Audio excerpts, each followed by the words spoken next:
take a mirror and look at yourself and be like, if I was a commercial, what would I be advertising? Because my daughter is watching me. If you want your daughter to grow up loving her body, you have to stop hating yours, because the truth is, you can't teach what you don't believe. She doesn't need another lecture about confidence. She needs to watch you live it.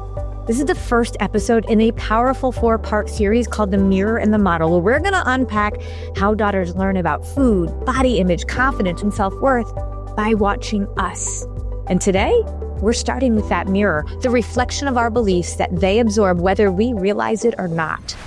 And this one might sting, but it could change everything. I'm Carrie Lipoli, nutritionist, award-winning behavior specialist, and unapologetic disruptor of diet culture. If you've spent decades dieting and still don't have the results you want, it's not your fault.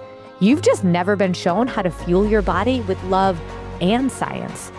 This podcast is where all that changes and we rewrite the rules, where food becomes simple, freedom is possible, and real lasting results finally begin. Let's dive in. Well, hey everyone, if you want your daughter to grow up loving her body, you're gonna have to stop hating yours first. This is called The Mirror and the Model. We are doing a 4-part podcast series for every mom raising a daughter in a world obsessed with thinness, perfection, performance.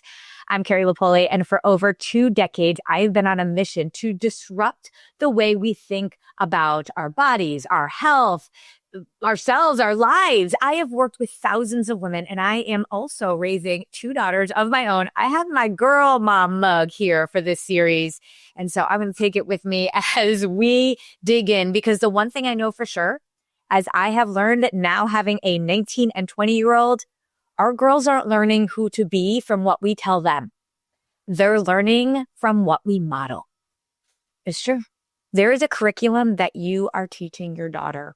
I was an educator for more than 20 years. I wrote curriculum, a lot of it, over the course of my career. And let me tell you, the curriculum that we are teaching our daughters are not written in a textbook. It's all about how we talk to ourselves, how we look at our body in front of the mirror. You know, like that sigh when you put on clothes and you look at yourself in the mirror and the jeans are too tight, and that sigh, that feeling of frustration, that salad that you order when you really wanted the pasta. The way you say okay, I was so bad this weekend, I got to get myself back on track. Or when there's birthday cake at a party and you want the cake, but you don't think you should. And you're like, I shouldn't. All right. I'm cheating, but it's okay. You think she doesn't notice, but she does. I remember looking at myself in the mirror, and I can picture myself squeezing the back of my legs while looking at myself in the mirror, imagining what they would look like if they were smaller. Because then I would be happy. Then I would be confident. And I remember one day when I was doing that, because I did it every day, and my daughter walked in and she saw me. And it wasn't like I was embarrassed with what I was doing. I just stopped. I was obviously I'm not going to do that in front of my daughter. But then there were some subtle things that I was doing that I didn't even realize were super powerful, because maybe I stopped when I was squeezing the fat in the back of my legs, but I wasn't when I was looking at myself in the mirror from 1,000 different viewpoints and scrunching my face and when your daughter does your makeup together, right? You guys do your makeup together. The little things that we're doing that are subconscious, she's noticing. We teach our girls how to feel about themselves, not by what we say, but it's by how we live. And when I thought about this series, I can't even believe I've never done a series about this before.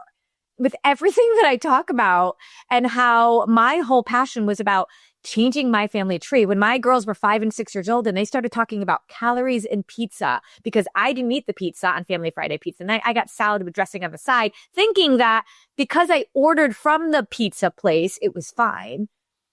I was an educator. I did not talk about losing weight. I did not talk about dieting. I did not talk about calories. How did they start talking about that? because I realized in that moment, I believed in the fact that my body was valuable based on what it looked like. And I believed in calories in and calories out. And I believed that if I ate too many calories, I would get fat and therefore have no value. I mean, it came to me. I remember when I was in college, I was a college cheerleader. And when my season ended, my senior year, I went to my college job and they ordered pizza and I couldn't eat it. I could not eat the pizza. There was some, it was like a physical reaction. And I called my mom, and my mom did not know what to say. She was like, yeah, you shouldn't eat the pizza. And I don't remember if that was her exact words, but I remember getting off that call like, I am all alone in this and feeling very, very lost. But I also know that I am not alone in that. And as I have told my story for a very long time now, I have learned that so many of us have had similar experiences, maybe not exactly the same, but all of you can remember a time where you were really face to face with the disordered thinking and beliefs about your body and food. I didn't think I was doing that to my kids. I really didn't. But I had never truly overcome the issues that I felt about my body. And then when I got pregnant, I had gained about 80 pounds with my daughter, Grace, and I really struggled to feel like I had the balance in being able to be a mom, a professional, and be on a diet. Like I had no energy to work out. I was drinking 6 cups of coffee at least a day. I would take a pot with me in my car when I would go to work. And I thought I was being like super, I was like, look, I'm saving money and not buying coffee out. So there were so many things that were going on in my world. And I look back on it now, I'm like, no wonder my kids started talking about calories, because I could not teach what I did not believe. And there was no part of me that believed anything other than the fact that my value was in what I looked like. I know this because there's a time in my life I was a spokesperson for Mattel Fisher Price, and I was going actually around the world talking to parents about behaviors, and I'm helping them with discipline and home systems and things like that. And I would be in different hotel rooms all around the world. And in Asia, especially, there's a scale in every bathroom. And I would weigh myself before getting on a stage or going out and doing a talk or doing a media event. And it would literally ruin my whole day. I was doing some of the coolest work ever. I felt like I was impacting lives and helping parents, but yet that number dictated my belief in myself. So how is it that I could have a belief in myself like that and teach my kids anything different? Because our daughters, as I learned the very hard way, they're mirroring us, but we're a model for them, especially when they are in their teenage years. And that's when it really gets important, because we can't model. You really, truly can't fake it. You can't fake confidence. You can't fake peace. You can't fake freedom. You can't. You can't. If you don't believe it, if you don't have it, you cannot teach it. One of my coaches once said to me, you can't transfer what you don't have. You can only transfer what you have. And that's why this series is so important to me, because it has to start with ourselves. I was interviewed by the Today Show a few years ago by Jenna Bush Hager, and it was about this very topic. And she had said to me that her mom purposely did not ever talk about weight and dieting and her body. But when she was 8 years old, she wrote in her journal that she wanted to lose 6 pounds. And she said, how did that happen? How did that happen? Because I don't remember my mom ever talking about that stuff. And one of the things I said to her was, and she quoted me on this later, the loudest voice wins. And if your voice as a parent is not the loudest one, then society will be the loudest one. Their friends, the things that come across to them, and your silence will be louder than anything else, because you can't hide, even in silence, your belief systems. The way that you act around food, the way that you act in your body. So many women start a diet because they are frustrated with their body. Let's be honest. That's all of us. We all started a new nutritional approach, not because we're like, I just so appreciate what my body has done for me that I want to love on it so much that I'm going to nurture it and fuel it. No. Every single one of us starts a diet because we are frustrated with how we look, how we feel, how we are showing up. We start a new relationship with ourselves out of frustration. And think about relationships. You can never start a relationship that's going to be strong when it's based from frustration. And that's what our daughters are seeing. I remember, like, one of the things my mom used to say to me, and this was I remember it was around my hair, because my hair, was such a nightmare for me. And I've talked a lot. I've been on podcasts about curly hair. I mean, I grew up in a generation where this was not okay. And my mom didn't know how to deal with it. And I remember we were straightening it and she was brushing it and it was just so painful. And she looked at me and she said, honey, beauty hurts, but you got to do it. And I love, like, my mom is the best. She learned this kind of stuff and this belief from her mom. And my mom would never go out without makeup or any of these things. These little tiny things are like drips in a cup. And these little drips in a cup start to add up over time. And they fill our lives, these beliefs. And truly, you cannot transfer what you don't have, right? You cannot teach what you don't know. And if you do, especially about a topic like this, it becomes disingenuous when it's not truly a part of who you authentically are. And when your daughter comes home and she says, oh, I feel like my belly is big, or am I gaining weight? And these are all questions my daughters both have come home and asked me about. At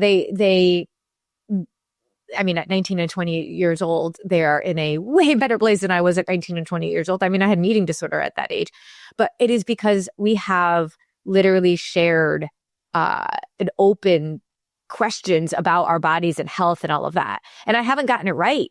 I certainly have not gotten it right, because when I actually first started learning the approach that I teach, I didn't take it in a place of belief systems and what I truly believed. I took it in as I found a solution of how to fuel my body and not count calories and still eat carbs and get that lean, strong body I always wanted.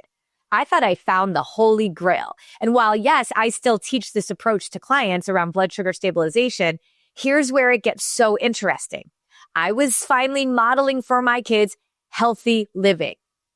Healthy food, balancing my blood sugar, going to the gym. I was stronger and leaner in my, late 30s, early 40s than I had been in my whole life. But I became obsessed about my body in a whole nother way, because I exceeded these goals that I never thought were possible for me or for my body. And now I'm modeling a whole nother thing. So like this whole piece around modeling, it's not, even if you are just showing up in the gym and you are like, I'm living a healthy lifestyle, you've got to go a layer deep. We've got to go deeper into what do we want and why do we want it? If we are really focused on a number on a scale, and like if we would freak out if we gain 5 pounds, going to the gym and eating in a way that like serves your body is not actually helping your daughter because of the why behind it. So today, as we start talking, we're really going to dig into the idea of take a mirror and look at yourself and be like, if I was a commercial, what would I be advertising? If I was a commercial, what would I be advertising? Because my daughter is watching me. Like she's binge watching any of those shows that they love.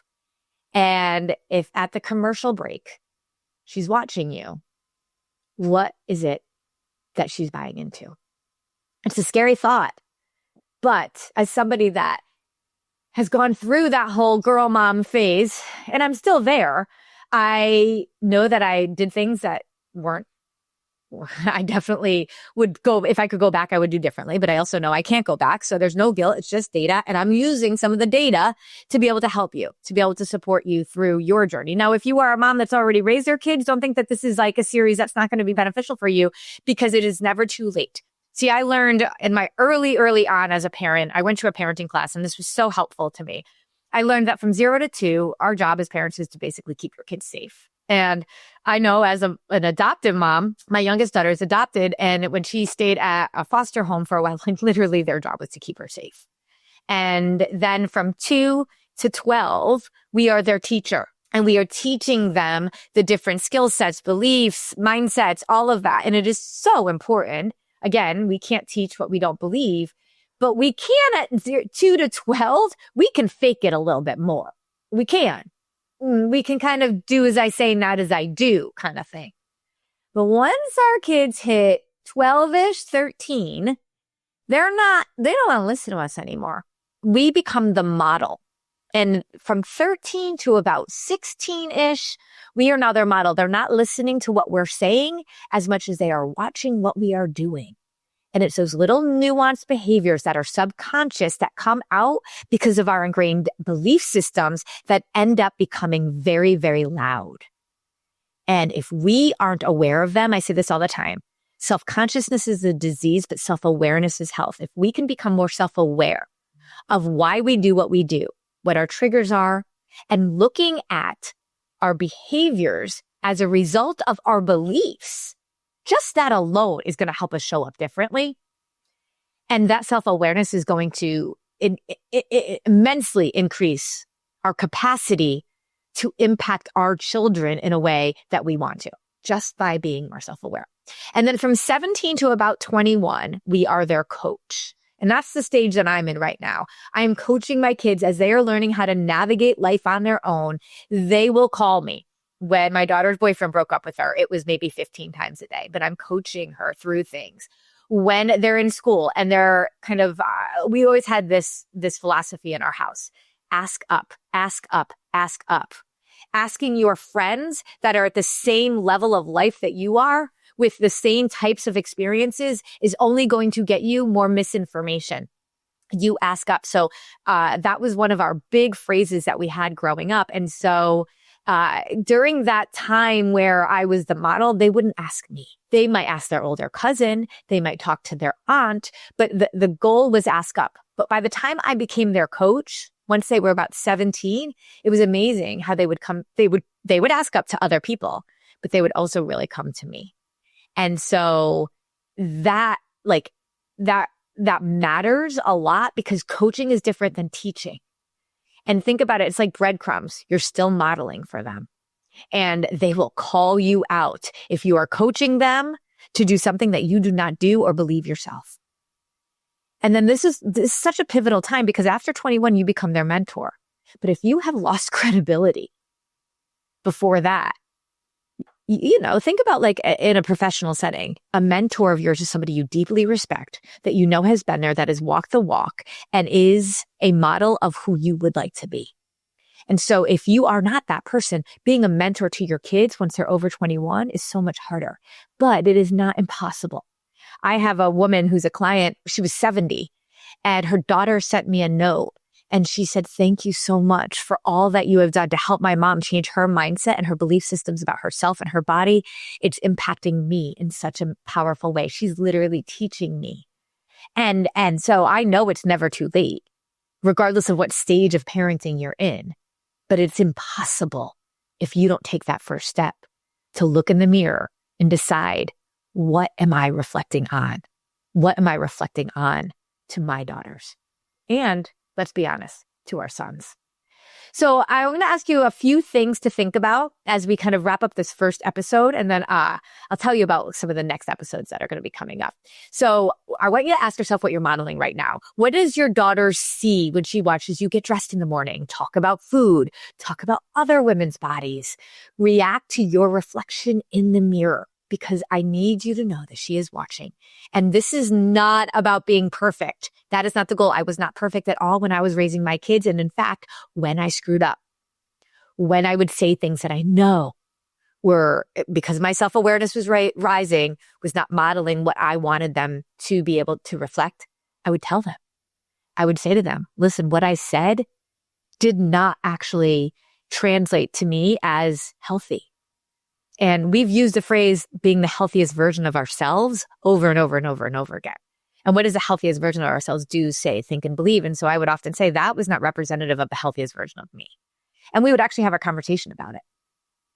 I know one time, at one time, my daughter said she was so stressed out about always having to have protein at every single meal. And I did that to her. And I was like, whoa, thank you. Thank you for that. Let's talk about that. So it's not about being perfect. It's about being aware and reflective and having the conversation so you could be the loudest voice in the room. So that goal is awareness, intentionality, inviting her, your daughter, into the healing that you're doing, because you got to do two things at once now. You got to raise and you got to heal. You don't have time to heal and put the raising off to the side. It's going to be a both and. So imagine saying something to your daughter like, you know what? I realize I've been really hard on my body and I am working on that. I want to model something different for you. Just that alone would go so far. It's not a weakness. That is generational strength. That is what I mean when I say we want to change our family tree, because we all want better for our daughters than what we had growing up. But we often think about it as money. Like, think about it. I want for my kids better than I had. And it's like, I never got to Disney, so I want to take my kids to Disney. It's not about Disney. It's about understanding who you are, that each of us have a purpose on this earth. In order to serve this purpose, we have to be the healthiest version of ourselves, that they grow up confident and strong and self-aware as independent adults. And in fact, if you just give them money, if you just give them the finances, they're likely not going to get there. We got to go through that productive struggle, and you can help them do that. But it's never too late to change what you're modeling. And so this is just the beginning. This 4-part series, The Mirror and the Model, is 4 parts, because this is not a quick fix. I could do a 40-part series, right? This is legacy work though. So we're going to take some time to go through each of this stuff, episode after episode. And the next one, I'm going to talk about how we dismantle the lies our daughters are being fed about food, about their bodies, about their worth, and how we can really start teaching them truth in a world full of toxic messages. And then in episode 3, I actually have the whole scope and sequence right now here. It's going to be called Grace Unfiltered. My daughter Grace was talking about calories at age 6, and she bought herself a tiara because she knew her value at age 16. Talk about a full circle moment, because then 18 months later, she was wearing that very same tiara when she took her bow on center stage as Belle in Beauty and the Beast. And if you know that show at all, there is a song called A Change in Me. And that was really powerful for me to watch her on stage singing that song. And so I'm interviewing Grace on episode 3 so we can talk about all of those experiences and how she's handling being the mom of a nutrition coach and behavior specialist, and what our relationship is like now. And then in episode 4, we are going to talk about raising that next generation of purpose-driven women, and raising a daughter who knows her worth, lives on purpose, and stays rooted in her true identity, regardless of what the world tells her. So I'm excited about this series, and we're going to dig in deep and really look at who we are, what we want, and why we want it. But before we leave, I want to be able to show you a little example of how I used to show up, and an example of what I'm talking about when it comes to these little messages. This was me. I would never pose in front of a picture unless I felt like the scale that day told me I was worthy. So if you look at pictures of me, most of the time my hair is straight, because I always felt like my curly hair was a problem and that I couldn't embrace my natural self and beauty. And you'll see I was always behind them. And very often it was because I didn't feel confident, and I would hide behind my kids. So I'm just leaving you with this little bit of a visual to think about. I had no idea that I was doing that. It was very unconscious behavior. And now that I look back on it now, I think, holy heck, no wonder they were talking about calories when they were young. But I also want to leave you with the hope and the knowledge that, when we do the work on ourselves, it pays off tenfold, because we literally change our family tree and benefit everybody else around us. We become impactful, we become insightful, we become intentional, and we become truly that person that I believe God has made each of us to be, and we can tap into our true potential. Can't wait for the next episode.